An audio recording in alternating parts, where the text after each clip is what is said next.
Nice. Alex, un tout grand merci à toi d'avoir accepté mon invitation. Merci Ça fait beaucoup. vraiment plaisir de faire ce podcast. Bien sûr. Pour contextualiser, on est à San Francisco.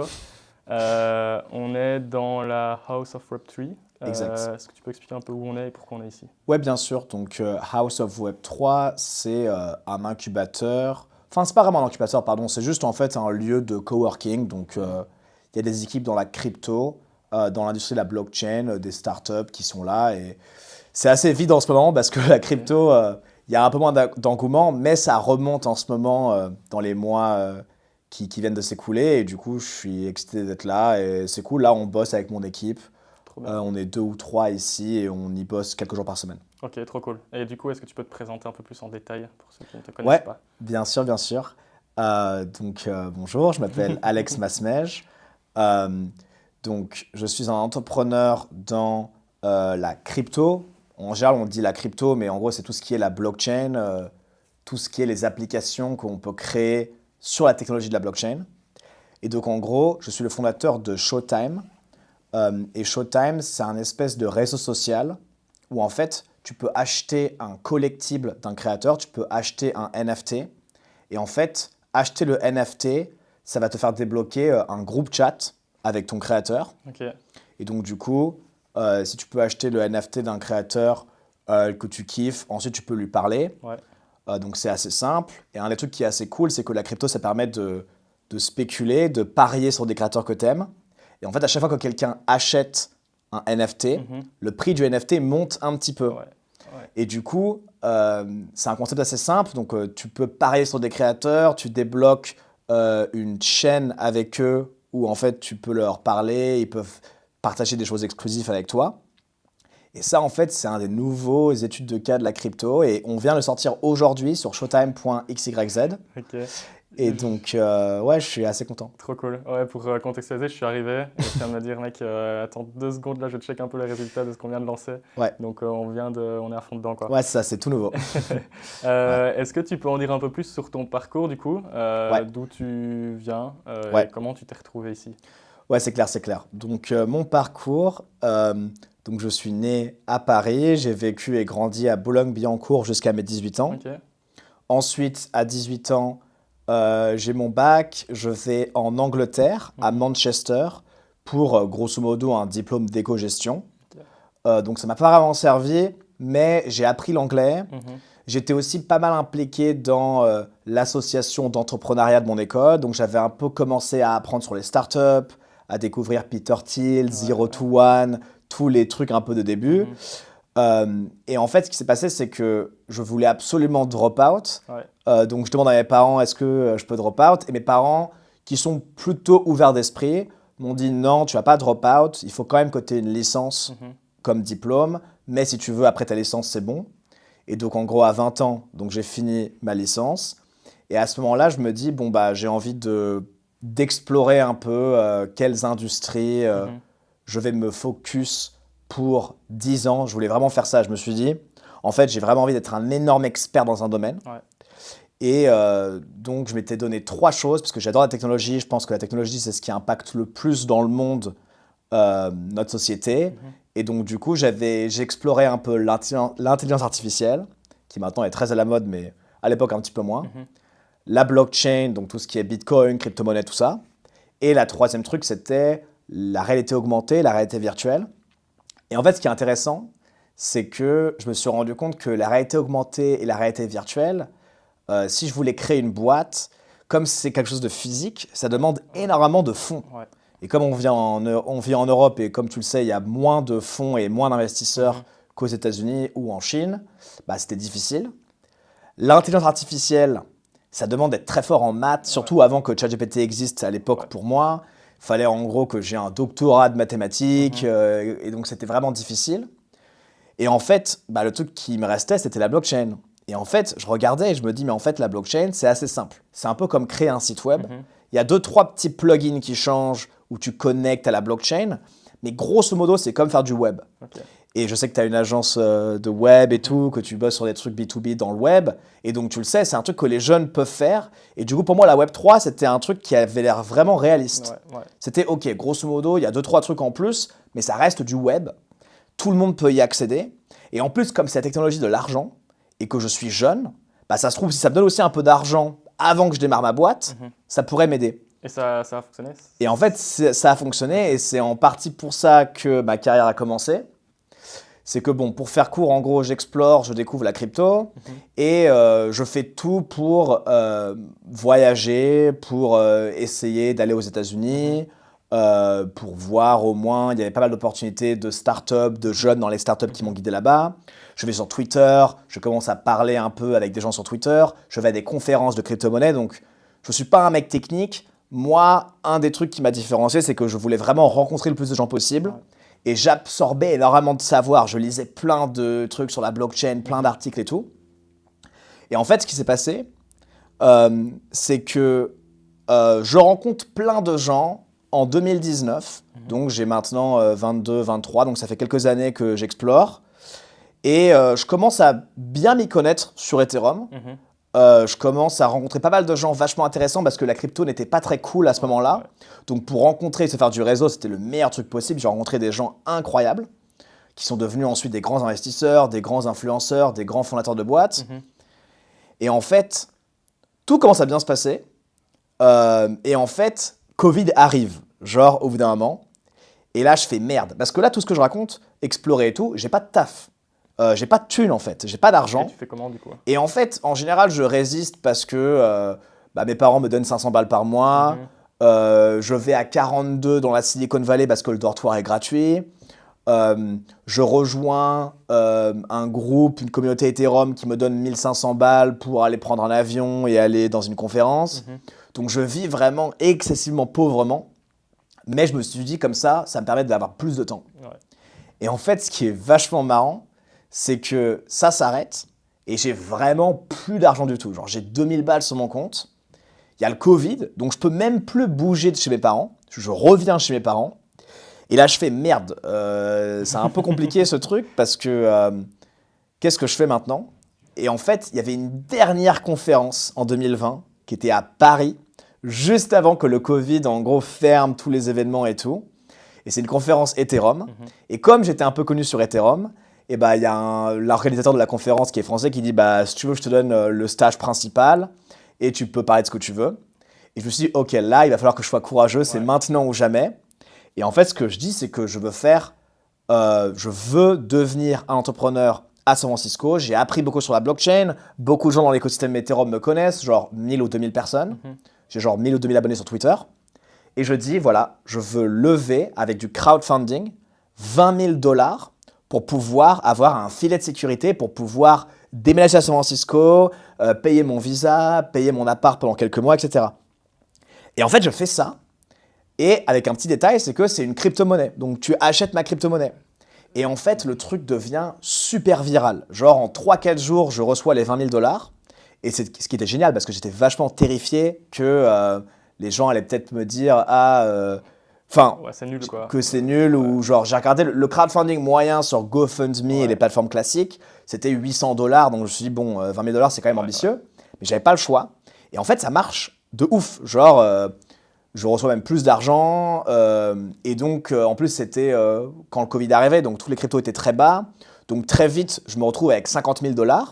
Et donc, cette liberté financière, ça m'a permis pendant 1 an d'explorer des cofondateurs, de déménager à San Francisco, faire les démarches pour le visa et tout.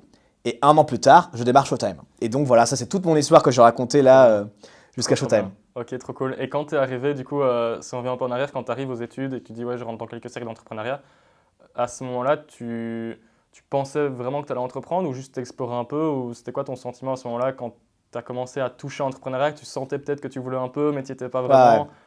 Alors moi, ma passion pour l'entrepreneuriat, ça a commencé très jeune parce que, en fait, dès que j'ai eu mon premier ordinateur, j'étais hyper passionné par Apple. Je trouvais que Apple, à la base, je ne comprenais pas pourquoi Apple c'était aussi cher.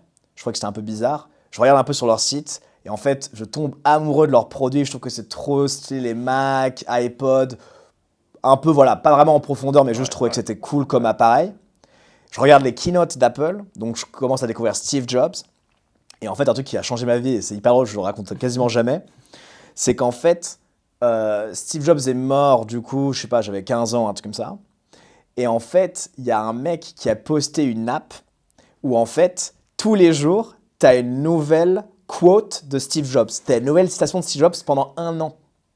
Et en fait, le truc, c'est que quand tu as 17 ans ou 16 ans et que tous les jours, tu lis une nouvelle citation de Steve Jobs, mais ton cerveau il a la dalle. s'expand complètement. Parce que Steve Jobs, il dit des citations comme la technologie, c'est le domaine le plus ambitieux. C'est même plus ambitieux que la politique. Oui, tu peux pas déclarer de guerre, mais tu peux quand même avoir énormément d'impact dans le monde avec la technologie. C'est ça qui définit aussi un peu la politique, parce qu'en fait, si un pays a une meilleure technologie, il est aussi plus fort économiquement, etc. Et donc, en fait, la technologie, c'est le plus important. Et que la vie est trop courte pour ne pas faire des choses pas impactantes. Donc, il faut vraiment le faire, on n'a qu'une vie. L'autre truc qui est dit aussi, c'est tout ce qu'on voit dans la vie de tous les jours, c'est fait par des gens qui ne sont pas plus intelligents que nous. Ça, c'était vraiment une phrase qui m'avait vraiment hyper marqué. C'est que quand tu es jeune, tu n'as pas trop confiance en toi, tu vois toute la société qui se passe, il y a plein de trucs que tu connais pas. Et en fait, quand Steve Jobs dit ouais, la société, tout ce que tu vois autour de toi, eh ben c'est créé par des gens qui sont pas plus smart. Tu peux le faire, tu peux changer le monde, tu peux, tu vois, piquer le monde et ça ressort d'un autre côté. Et donc moi, j'étais vraiment fasciné par ça. Et donc, ouais, j'étais vachement passionné par tout ça. Et donc, je voulais depuis toujours devenir un des grands entrepreneurs comme Steve Jobs, comme Elon Musk, etc. Et donc, j'essaie un peu de répliquer leur carrière. Et donc, quand tu vois le début de leur carrière, au début, c'est toujours en général dans un domaine où il y a des plus basses barrières d'entrée, où c'est plus facile à accéder. Et donc, le raisonnement que j'ai dit, c'était un peu le même raisonnement que beaucoup ont fait, parce que commencer avec la blockchain, c'est un peu comme dans les années 90, commencer avec Internet. Et donc, c'est comme ça que Jeff Bezos a démarré, le patron d'Amazon. Pareil pour le patron comme Elon Musk avec PayPal. Et donc, en fait, la blockchain, c'est un peu ça, mais maintenant. Et donc, si je veux être un grand entrepreneur aujourd'hui, je pense que c'est le meilleur moyen d'y accéder. Ouais. Un élément super important dans ce que tu as dit, c'est qu'en effet, quand on a 16, 17, 18 ou même plus, et qu'on regarde les grands entrepreneurs, on se dit, mais il y a un écart tellement énorme. Même quand on parle là, tu as quelqu'un qui t'écoute et qui se dit, ouais, mais il avait, t'as 24 ans, 23 ans, à mon avis, tu as récupéré 20 000 $ et même plus du coup après. Et puis, on parlera après de ta levée de fonds et tout. On a l'impression que c'est inatteignable. Mais quand on parlait en off juste avant, tu me dis, mais en fait, juste avant de lever, mais j'étais encore en calbute dans la chambre de chez mes parents. Et en fait, se passer de l'un à l'autre, on a parfois du mal quand on ne se lance pas. On a parfois du mal à comprendre comment c'est possible. On se dit, moi, je ne suis pas capable. Et comment, justement, je viens à ma question, comment faire pour se lancer, faire cette première étape, pour après se rendre compte qu'en fait, on peut le faire, tu vois. C'est très difficile, surtout en plus en venant d'Europe, parce qu'il y a moins de fonds. Il y a moins la mentalité, il y a plein de choses qu'on ne connaît pas. Il y a le domaine du développement personnel qui t'apprend à te comporter de façon plus capitaliste, à grandir en tant que personne et tout, mais c'est difficile déjà en Europe parce qu'il y a moins de ressources, il y a moins de personnes qui s'y connaissent, il y a moins de mentors pour t'aider. C'est vraiment super difficile, mais c'est vrai que c'est important de se dire qu'on peut le faire. Je pense que juste avoir confiance, de juste faire une chose, juste achète ce nom de domaine, va regarder sur ChatGPT comment faire un site web, juste avancer un tout petit peu. En général, ça peut faire un domino. Et donc pour moi, il y a deux types de personnes. Il y a les gens qui font des produits en mode ils vont coder, ils vont vraiment créer le truc, ou les gens un peu comme nous, où en fait on va rencontrer les gens et en fait tu absorbes comme une éponge le savoir des gens, et c'est une autre façon valable. Mais en gros, tant que tu apprends des choses et que tu crées des choses ou que tu rencontres des personnes, je pense que rencontrer des personnes ou apprendre des choses, si tu fais l'un et l'autre, tu vas progresser. Et ouais, c'est très graduel. Moi, au début, l'université, je crois, m'avait donné 2 000 $ pour une mini start-up, un de mes tout premiers projets. Ensuite, le Alex Token, 20 000 $. Ensuite, ma première levée de fonds, 500 000. Ensuite, 7 millions. Donc, à chaque fois, c'était un ordre de magnitude un peu plus grand, mais ça a pris pas mal de temps. Et mais c'est vrai que c'est toujours difficile. Et même moi, maintenant, genre, l'histoire, elle est hyper révisionniste. Genre, moi, mes copains, ma famille, genre, maintenant, ils disent « Ah, mais non, mais quand tu avais 20 ans, on savait que tu étais un génie et tout. » Mais ce n'était pas du tout le cas. J'ai beaucoup de gens en France qui croyaient pas en moi, et en vrai je me dis c'était dur à voir, hein. Parce qu'en fait beaucoup de gens disent qu'ils veulent changer le monde et tout, c'est difficile de savoir qui va vraiment persévérer et va vraiment continuer. Mais pour moi, c'est pour ça que l'optimisme c'est si important, c'est que c'est pas vraiment ton état absolu qui compte dans un temps T, mais c'est ta trajectoire en fait. Ouais, ouais. Et si tu fais des progrès, c'est en général très bon signe. Mhm. Et donc, et ça peut arriver plus vite ou plus lentement. C'est toujours un peu difficile à voir, mais ouais, s'entourer des bonnes personnes et apprendre des choses, je Ouais, ouais. pense que. Enfin, ouais, je pense avoir beaucoup de confiance en soi Ouais, aussi, ouais. genre avoir presque trop de confiance en soi. Ouais. Le créateur de ChatGPT, Sam Altman, a fait un article qui s'appelle How to be successful, Mhm. comment avoir du succès. Et c'est marrant parce qu'il le lise dans une des caractéristiques, c'est en fait, il faut limite avoir un peu trop confiance en soi. Et je pense que la citation de Steve Jobs qui dit, mais en fait, le monde, il n'est pas créé par des gens plus smart que toi, bah, ça te donne plus de confiance en soi Ouais. parce que tu dis, bah, je suis légitime de le faire en Mhm. fait. Mhm. Et ouais. Ouais, et c'est une question du coup très compliquée, mais du coup quelqu'un qui n'a pas cette confiance-là, est-ce que tu penses qu'on peut l'acquérir et comment? Après ça c'est une question peut-être beaucoup plus Moi, je pense vaste. que on peut l'acquérir. Je pense on peut avoir des affirmations. Donc, tu peux te parler dans la Mhm. glace en Mhm. disant je peux le faire et tout. Juste, tu peux juste tout simplement rencontrer des gens et tu peux tout simplement apprendre des choses. Mhm. Et donc, en apprenant des choses, bah, tu vas faire des choses qui vont te donner confiance parce que tu vas voir que ça réussit, que tu fais du progrès. Même si tu n'as pas réussi dans le mode tu fais des milliards et tout, bah, c'est pas grave. Il y a plein de progrès qui vont à ce moment-là. Comprendre que parfois il y a du progrès que le monde ne voit pas, mais Mhm. intérieurement tu vois que tu progresses. Et donc, je pense voir le progrès quand tu fais des choses, c'est Ouais. important. Et ensuite, rencontrer des gens. Si tu rencontres des gens qui ont énormément réussi et que tu vois qu'eux aussi sont humains comme toi, bah, du coup, ça permet de plus t'identifier à Mhm. eux et à voir en fait qu'ils étaient comme toi à ton âge. Ouais. Et donc, du coup, je pense que ça aussi, ça peut carrément aider. Ouais. Euh, le fait de. Donc, ouais, il y a deux choses. C'est en fait, tu peux voir que tu progresses, ça te donne confiance en toi en créant des choses. Mhm. Soit rencontrer des gens qui est l'autre chose pour Ouais. progresser. Bah, tu peux voir, et moi je me rappelle, enfin ça m'est arrivé énormément de fois, le syndrome de l'imposteur, c'est quand tu rencontres des gens qui ont l'air hyper brillants, et en fait, bah après, toi aussi tu réussis, toi aussi tu atteins leur niveau, et ensuite, bah après ça s'efface, mais ensuite après tu as d'autres gens qui ont encore plus réussi, tu as encore le syndrome de Ouais. l'imposteur. Ouais. Voilà, maintenant je rencontre pas mal d'entrepreneurs qui ont fait des boîtes qui valent des milliards et tout. Moi, ma boîte ne fait pas encore des milliards, ma boîte n'a pas de product market fit, elle Ouais. ne marche pas, je suis encore en phase Mhm. d'expérimentation. Mhm. Mais, et du coup, ça me fait un peu peur et tout, mais bon, bah, quand je passerai ce cap-là et Ouais. que j'aurai une boîte qui vaut des milliards, bah, après, ça sera, ah, bah, Elon Musk, il est encore plus grand que moi. Et donc, ça s'arrête pas. Ouais, ouais, ouais. Et même Elon Musk, en fait, il ne s'arrête pas lui-même, il continue, même s'il est tout en haut. Complètement. En fait, c'est un peu un esprit d'abondance, mais même les meilleurs de la Terre, eh ben, c'est pas fini. Elon Musk, il Ah, mais il n'y a pas de continue. fin. Tant qu'on n'est pas arrivé sur Mars, il n'a pas achevé sa mission. Donc, au final, il n'y a pas vraiment de Ouais, ouais. limite. Il n'y a pas vraiment de stade où on se repose sur les lauriers. Et je pense que se reposer sur les lauriers et penser qu'on a réussi et que c'est fini, bah, c'est ça qui cape et qui bloque un peu la croissance Ouais, des ouais. gens. Ouais. Donc non, la croissance, ça peut arriver même à Elon Musk ou même à quelqu'un qui débute. Ouais, complètement. Et du coup, on parlera de ta boîte juste après, mais là on est vraiment dans cette phase où, justement, comme on en parlait avant, tu sens que tu as cette énergie en toi, que tu aimerais bien faire des choses, que tu as envie de changer le monde à ta manière, que tu n'as pas nécessairement envie d'aller dans le salariat, même si c'est très bien, mais toi tu sens que ça ne te convient peut-être pas. Et quand tu es dans cette phase-là, et pour passer justement à être un entrepreneur, bah, tu vas souvent commencer par des petits projets. Tu me disais, avant de lancer Showtime, j'ai fait peut-être 10 Ouais, 10 projets, projets, 10 ouais. projets avant qui étaient vraiment un peu pas très stables et aboutis. Ouais. Mais du coup, comment tu fais justement quand tu as ces projets-là, que tu échoues, que tu dois en retrouver des autres et tout ce Ouais. process-là pour parvenir à vraiment te lancer, Ouais. quoi. En fait, ce qui est cool, c'est que chaque projet m'a vraiment fait plus apprendre que d'autres. Enfin, en fait, non, pardon. Chaque projet euh, m'a amené au prochain projet qui Mhm. était plus ambitieux, qui m'a appris des leçons. Et en fait, ça a mené à Showtime, qui est mon plus gros projet pour Ouais. l'instant. Et tu as des exemples des premiers projets que tu as Ouais, lancés? ouais, j'ai plein d'exemples. Donc, je vais pas citer les 10, mais Ouais. un des premiers que j'avais, c'est juste après les études. Je vais sur une application un peu comme Tinder, mais pour rencontrer des cofondateurs. Mhm. Je crée cette boîte. On a un grant, donc un don de $2000 de l'université américaine, pardon, anglaise, Manchester, à laquelle j'étudiais. Mhm.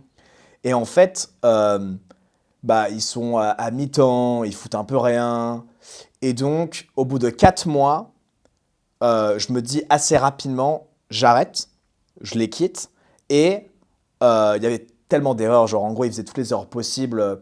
Ils négociaient les parts de la boîte alors qu'on n'avait même pas commencé le projet. Ok, ouais. Ils n'étaient pas à plein temps.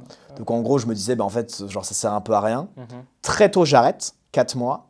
Ça, c'est important comme point parce qu'en fait, quand tu apprends quelque chose, itérer très vite, c'est ça qui va te faire économiser du temps. Mhm. Parce qu'en fait, parfois, je me disais toujours, ah, mais en fait, je vois très bien comment quelqu'un qui réussit pas dans la vie, il aurait pris 2 ans à s'en rendre compte. Ouais. Moi, au bout de 4 mois, et encore, moi, j'ai des potes qui m'ont encore plus impressionné parce qu'ils prenaient des décisions comme ça drastiques toutes les semaines. Mais au bout de 4 mois, je me dis, bon, bah, j'arrête.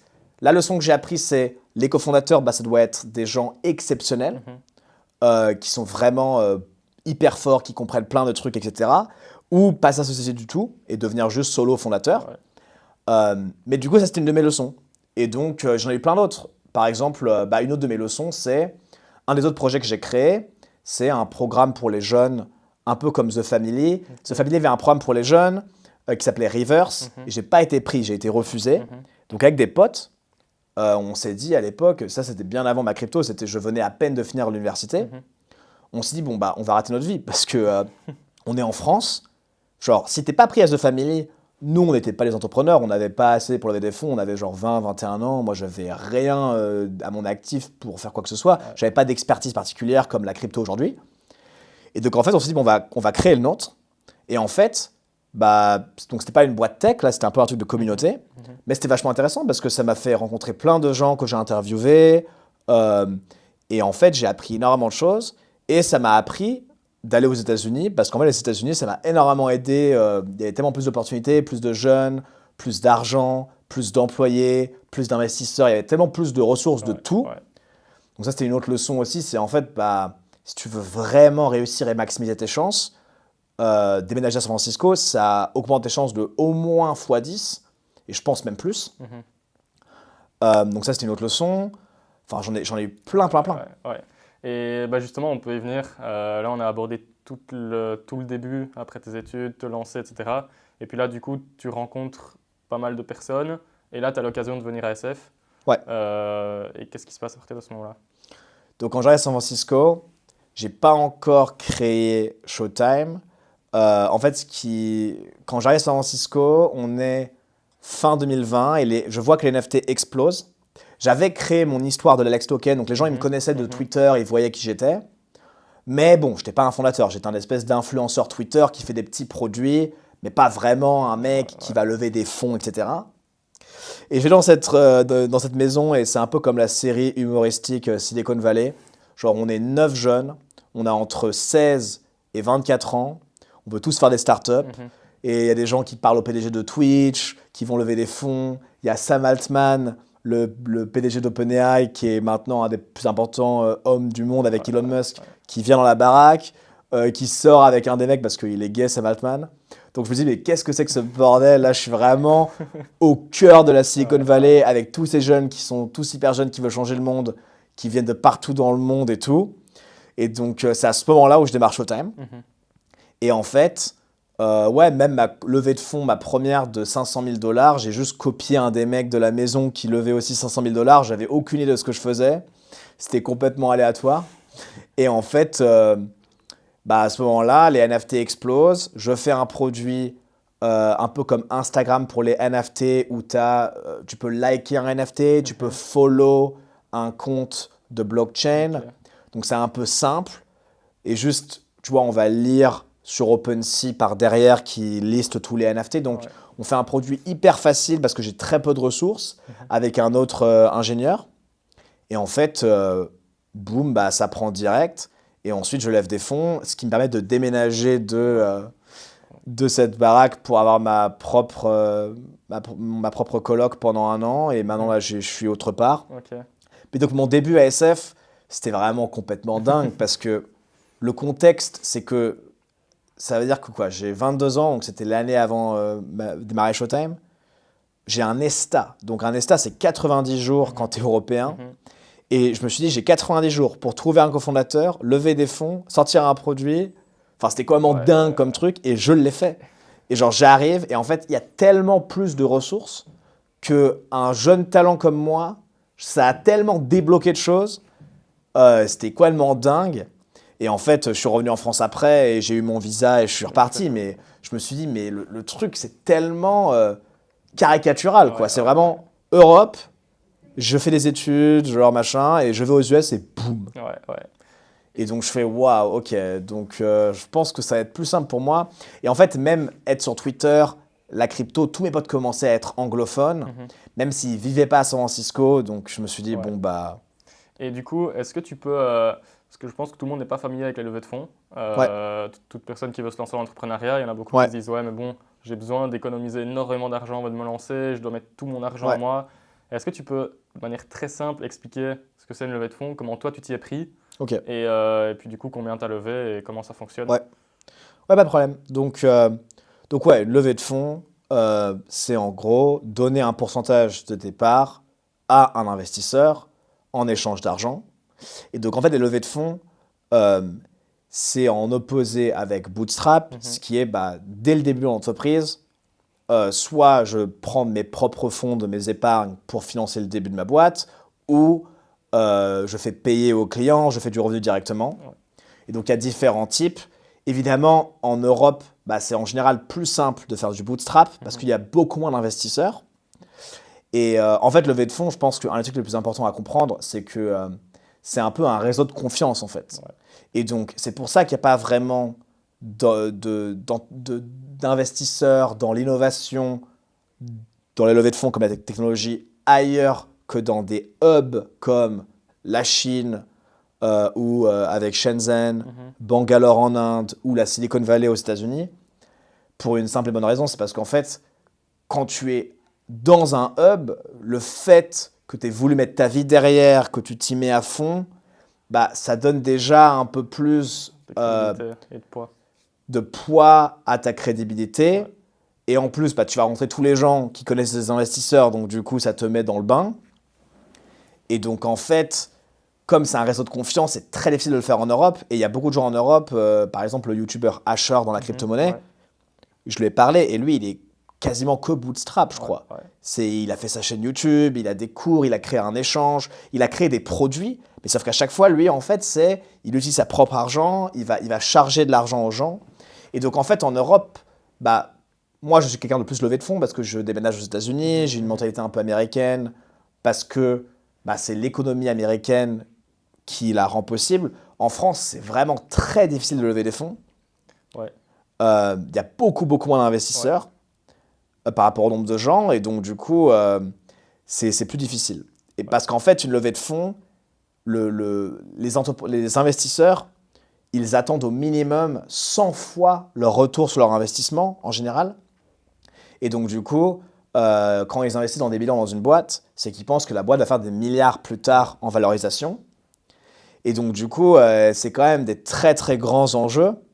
Et donc du coup, ça met de la pression, et donc la sélection, elle est assez drastique. Et même si elle n'est pas drastique, les investisseurs, ils savent qu'il y a plein de boîtes qui vont échouer. Mhm. Mais en gros, ouais, c'est très difficile à lever de fonds. C'est Ouais. quelque chose qui est très compliqué en Europe à faire parce qu'il y a moins de fonds. Ouais. Et même aux États-Unis, en général, faire 2 ou 3 boîtes, c'est nécessaire au début avant que ça réussisse. Ouais. Même moi, statistiquement, j'ai dit que j'ai fait 10 projets, mais bon, Showtime, c'est mon premier vrai projet. Même, enfin, si Showtime réussit, je suis un peu une exception statistique Mhm. parce que réussir sa première vraie boîte, c'est dur. Et en général, tu fais d'autres boîtes après. Et en plus, ça se voit. Je pense que les entrepreneurs qui ont levé des fonds une fois, ils savent que leur deuxième boîte, ça va être beaucoup plus simple. Et c'est pareil pour moi avec mon entreprise maintenant. Ouais. Je sais que si j'en refais une autre demain, il y a beaucoup de choses que je connais déjà. Donc, Ouais. en gros, pour résumer, lever de fonds, c'est quelque chose de très ambitieux et qui dépend sur les investisseurs pour l'innovation, pour une boîte qui veut faire des milliards, qui n'ont pas besoin de faire de l'argent au début parce que du coup, ça laisse la place à l'expérimentation. Mais c'est compliqué de faire une levée de fonds en Europe pour les raisons que j'ai Ouais, citées. ouais, complètement. C'est très compliqué, mais il y a des fonds en Europe. Et donc, si Ouais, quelqu'un nous écoute et a un projet, il peut essayer d'aller en contacter des VC en ouais, Europe. Et il y a moyen de lever des fonds en Europe avec des valorisations. Donc, c'est la valeur sur laquelle on va se baser de ton entreprise pour savoir combien tu peux lever, qui seront un peu plus réduites, voire bien plus réduites qu'ici. ouais, Mais il y a moyen. Et donc, en gros, le principe, c'est que même si tu n'as pas énormément d'argent en démarrant et que tu as une idée et que tu as une bonne ouais, idée, si tu te donnes et que tu es ambitieux, Ouais. tu peux lancer ton projet. C'est en gros ça le message. Non, de c'est la- clair. de la levée Ouais. de fonds, quoi. C'est clair. Genre, même si c'est hyper dur en Europe, de Ouais. base, l'entrepreneuriat, c'est un peu créer quelque chose à partir de rien. Ouais. Et donc, oui, même si c'est plus difficile en Europe, vous pouvez quand même le faire. Il y a plein d'incubateurs. Il y a Kima qui est un grand VC. Il y a Mhm. Alven. Je suis sûr qu'il y a plein de fonds en Belgique Ouais, aussi. ouais. Et donc, ouais, genre, mais c'est clair que si vous prenez un ticket pour la Silicon Valley, que vous parliez anglais, Bien sûr. ça va être plus simple. Mais voilà, vous n'êtes pas obligé. Ça marche aussi en Europe. Et vous pouvez, avec des plus petits montants aussi, y arriver. Et ouais. Ok. Et du coup, toi, tu as levé combien et comment? Donc moi, j'ai levé en tout 7,6 millions pour ma startup Showtime. Mhm. J'ai aussi levé un fonds d'investissement parce qu'en fait, j'étais dans un programme de Naval, qui est une grande personnalité sur Twitter. Mhm. En gros, Naval, il donne des fonds à des jeunes. Donc du coup, j'ai aussi investi de l'argent dans des startups. Ok. Mais juste en tant qu'entrepreneur, pas investisseur, j'ai levé 7 millions 6. Mhm. Et donc, j'ai levé de Paradigm. Et Paradigm, c'est un fonds d'investissement spécialisé dans les entreprises, dans la crypto. Ok. Et ça a été créé par le cofondateur de Coinbase, qui est la plus grande app crypto Ouais, ouais. dans le monde. Et un partenaire à Sequoia, qui est aussi un très grand fonds d'investissement historique, qui a investi dans Google, Uber, Instagram, etc.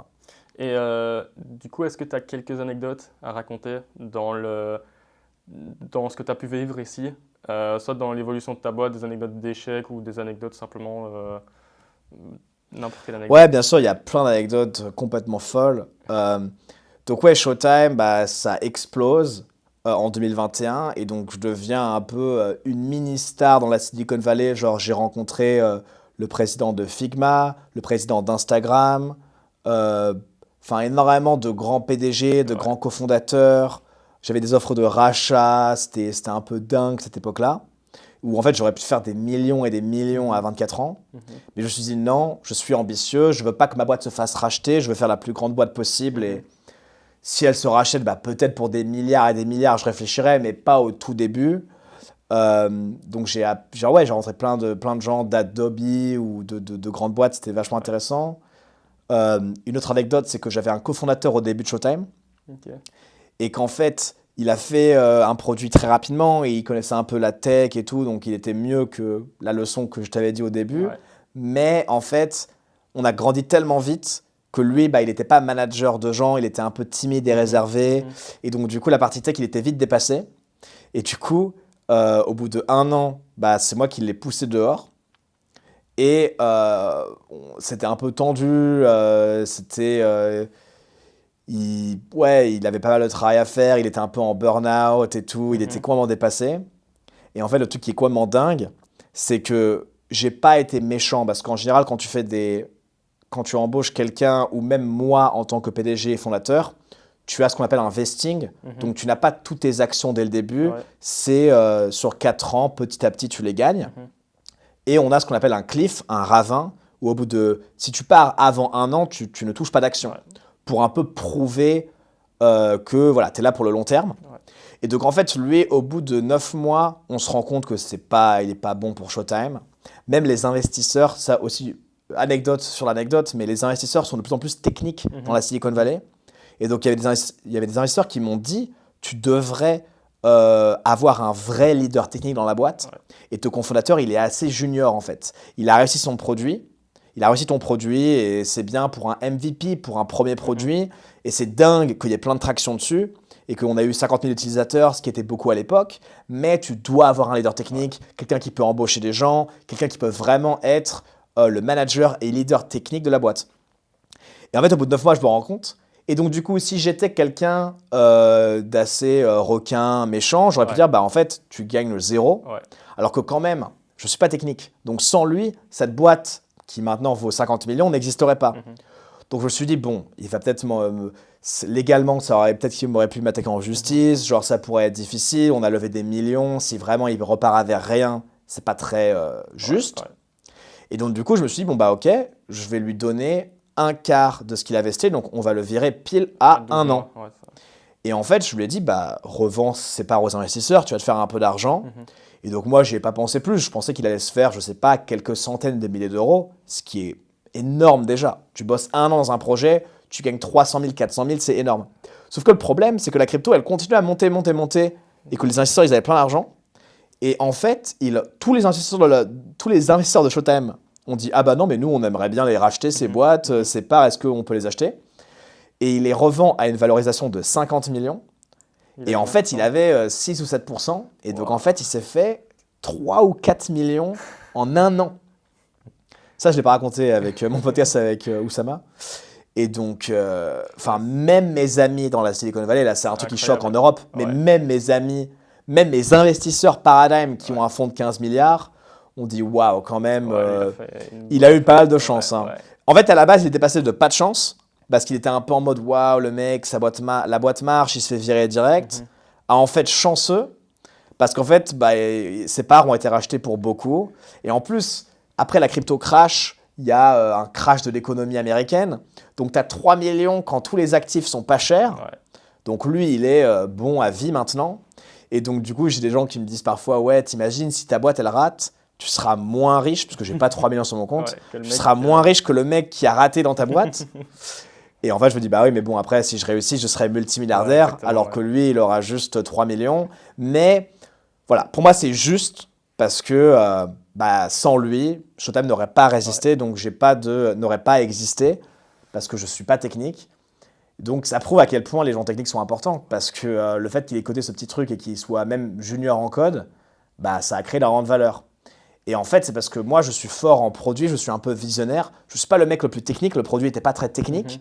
C'était une interface un peu basique, mais c'était vraiment ce que les gens voulaient à ce moment-là, quoi. Savoir quoi faire, c'est assez important. Ouais. Et du coup, là, qu'est-ce qui te pousse, entre guillemets, à avoir cette ambition-là? Pourquoi tu veux continuer à entreprendre? Et surtout, pourquoi tu ne te dis pas là maintenant, toi, quand tu as eu les propositions de rachat, au final, je peux revendre, je suis bien, je peux vivre ma vie avec ce que j'aurai là, j'investis un peu. Au final, tu n'aurais plus besoin même de travailler, tu vois. Ouais. Qu'est-ce qui te pousse à dire, moi, je veux des milliards? Moi, je pense que j'ai envie de faire ça, pas forcément pour l'argent, pas pour l'argent à la consommation personnelle. En tout cas, ça veut dire que je n'ai pas besoin d'une Lamborghini ou d'argent. De toute façon, je pense que je vis grosso modo bien aujourd'hui. Mais c'est vraiment pour avoir de l'impact dans le monde, quoi. On peut changer les choses. Et oui, je pourrais... j'ai eu quelques opportunités dans ma vie d'avoir pas mal d'argent et d'avoir une vie plus cool. Mais à chaque fois, je les ai refusées. Parce que si tout le monde pense comme moi, comment est-ce que le monde avance? Genre, le monde stagne. Et si le monde stagne, en fait, c'est un peu la fin de l'humanité. Genre, on doit toujours progresser. Là, il y a un mouvement sur Twitter et Mark Andreessen, qui est un des fondateurs de Anderson Horowitz, un des plus grands fonds américains, a fait un article qui s'appelle le techno-optimisme, le manifeste du techno-optimiste. Et en fait, je suis un techno-optimiste. Je suis optimiste. Je pense que la technologie peut améliorer l'humanité. Et en fait, c'est la seule façon même d'améliorer l'humanité. Et qu'il faut accélérer cette innovation. Et qu'en fait, dès qu'on ne croit plus, en fait, on meurt. En fait. On doit continuer à croire, continuer à battre l'entropie de l'univers qui veut nous réduire en poussière. Et donc, on doit accélérer ce mouvement-là. Et c'est la seule façon de progresser. Et si tout le monde se repose sur ses lauriers, on arrive un peu au stade de l'Europe. Et c'est ça, en fait, qui détruit une civilisation. Et donc, la civilisation humaine, aujourd'hui, elle repose en grande partie sur les États-Unis et la Chine et l'Inde, parce que c'est eux qui font avancer la technologie. Et on n'a pas le choix, en fait. Sinon, le réchauffement climatique nous tuerait, sinon, je ne sais pas quoi nous tuerait, les astéroïdes nous tueraient. Moi, je ne pense pas que l'intelligence artificielle va nous tuer, comme beaucoup pensent. Je pense que justement, on a besoin d'accélération technologique pour survivre. Et donc, en fait, je pense que c'est important et ça donne du sens à ma vie et je veux vraiment avoir le plus d'impact possible. Et en fait, on en a besoin. C'est la société. Beaucoup de gens se plaignent de problèmes de la société. Chaque problème de la société, c'est une potentielle opportunité dans l'entrepreneuriat. C'était justement une de mes prochaines questions par rapport à l'IA. Quels sont, toi, ici, les avis que tu peux avoir sur l'IA et comment tu vois le futur par rapport à ça? Je pense que ça arrivé très récemment là en Europe. Et donc, évidemment, on en parle de plus en plus. Mais quelles sont les dernières avancées à ce niveau-là et surtout, qu'est-ce que tu en penses et aussi pour le futur? Ouais, c'est vrai que l'intelligence artificielle, depuis ChatGPT, c'est devenu extraordinairement popularisé. impactant. Genre vraiment, tout le monde peut utiliser ChatGPT pour faire un sommaire d'un texte, pour apprendre n'importe quoi. C'est encore plus utile que Wikipédia. Ça peut mieux traduire que Google Traduction. C'est vraiment extraordinaire. Et, euh, et ouais, en fait, ça a vraiment beaucoup changé. Maintenant, tu peux même upload des photos. Ça peut décrire une photo, traduire une photo, transformer une photo d'interface en code informatique. Genre, c'est vraiment exceptionnel. Midjourney aussi a révolutionné l'art. Et c'est aussi un mec que j'ai rencontré dans la Silicon Valley. C'est que tu peux vraiment rencontrer des gens incroyables. Et Midjourney, c'est une des boîtes leaders dans créer une image d'IA. T'as rencontré le founder? Ouais. Ok. Et donc, c'était incroyable. C'était avant que Midjourney réussisse. Et donc, ils voulaient faire des NFT, en fait, de ces images cyberpunk et tout. C'était assez intéressant. Et donc, en fait, ouais, pour moi, l'IA, c'est une des technologies les plus importantes de l'humanité. C'est incroyable parce qu'en fait, l'IA, ça accélère tout.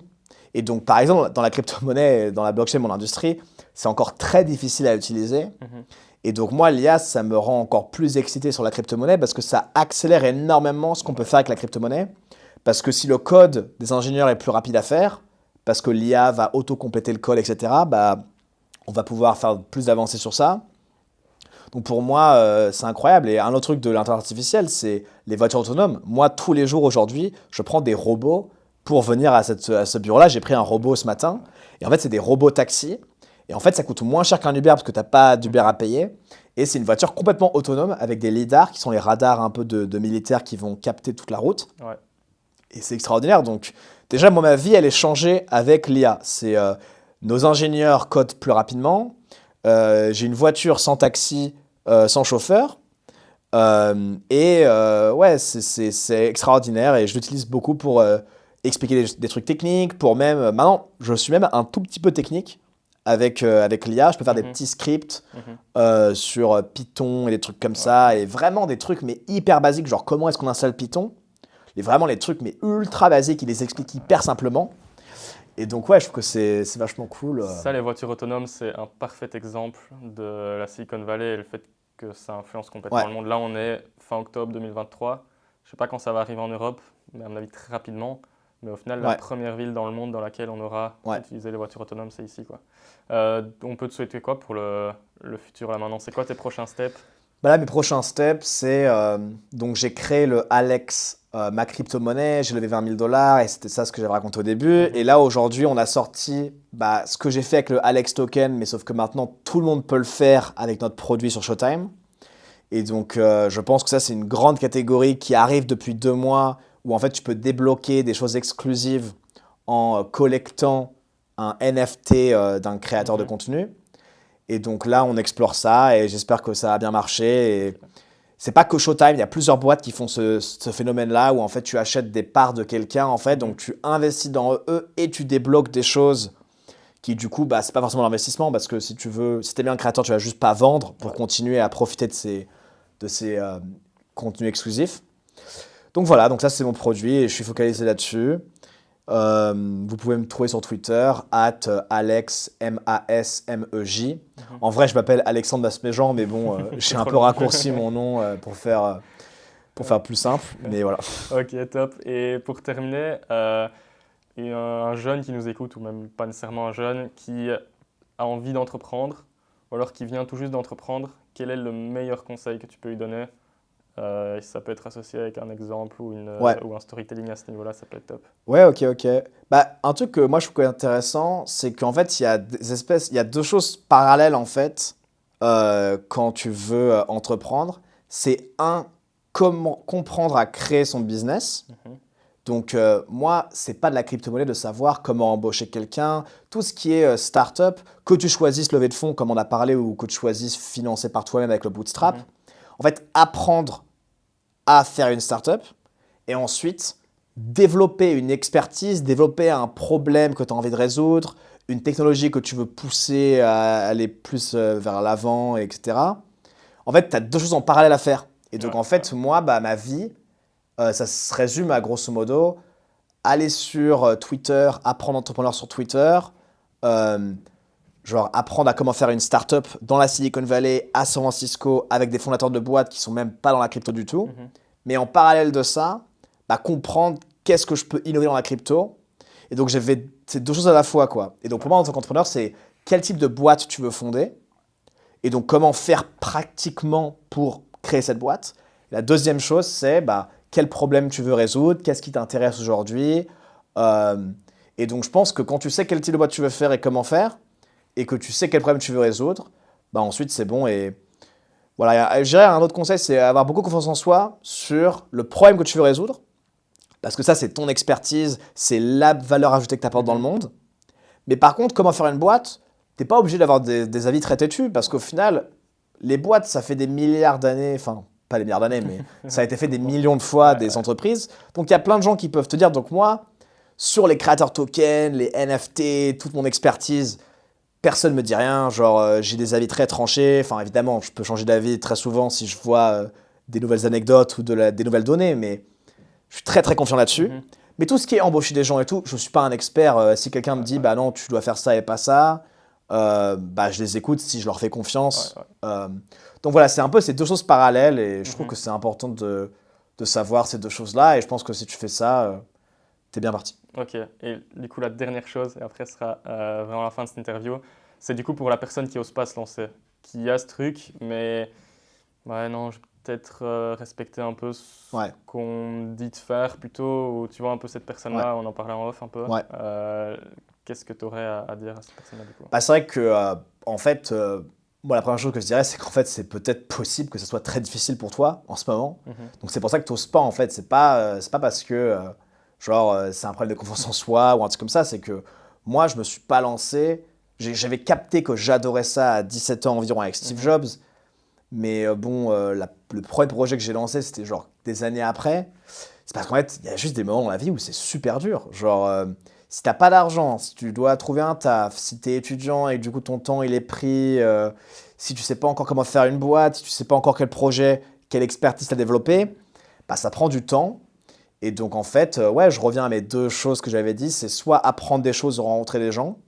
Les deux là, ça te fait grandir et donc juste apprends des choses, rencontre des gens et ensuite essaye d'exécuter, c'est-à-dire essayer de faire des choses le plus rapidement possible, même des toutes petites choses, et t'itères comme ça et tu verras où ça t'emmène. Mais en gros, toute la vie, c'est juste faire des choses, itérer, et c'est un peu la méthode scientifique en fait.